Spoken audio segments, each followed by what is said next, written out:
The conflict in Yemen has been called the forgotten war. The situation is worrying, but it often doesn't make headlines because it is nobody's problem. At this rate, it could soon be. The latest developments have been described as a dramatic degeneration. Recently, angry protesters stormed the presidential palace in Aden.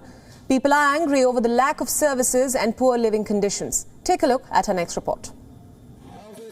Dozens of people stormed a government complex in eastern Yemen. They were angry over the living conditions. The government and its forces responded with bullets. These are the forces affiliated to Yemen's internationally recognized government. As they pass through the streets, they are firing gunshots into the air to disperse the crowds. But the people don't seem to be afraid.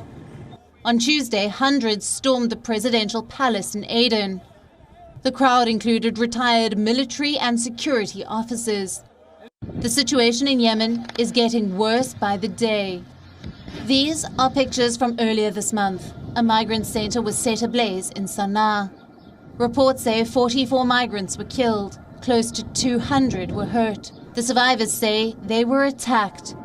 The migrants there allegedly demanded better living conditions from the guards. Instead, they were locked inside and told to say their final prayers. He fired a projectile at us through the hole, and the fire caught onto the piles of pillows we are sleeping on. The room filled up with smoke, and we all started to scream as we cried for help. Some of us started to faint and fall to the ground. I was near the door and I managed to come out. They locked the room on others who were still inside.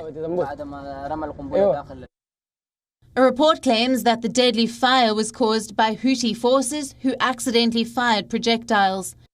In 2015, the Houthis had ousted Yemen's government from Sana'a, an event that had led to the intervention of a Saudi-led military coalition.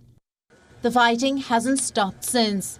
Martin Griffiths, the UN's top official in Yemen, has a warning for the world.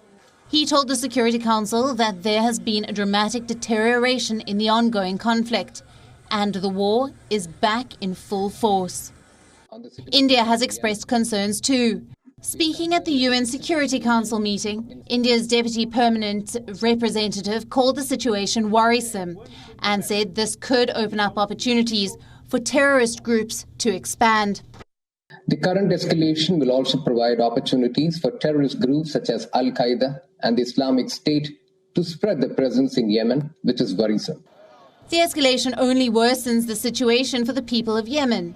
The UN believes that the offensive by the Houthis has now escalated the conflict, pushing Yemen, the poorest nation in the Arab world, towards a massive famine. Bureau Report, World is One. WION World is One is now available in your country. Download the app now and get all the news updates on the move.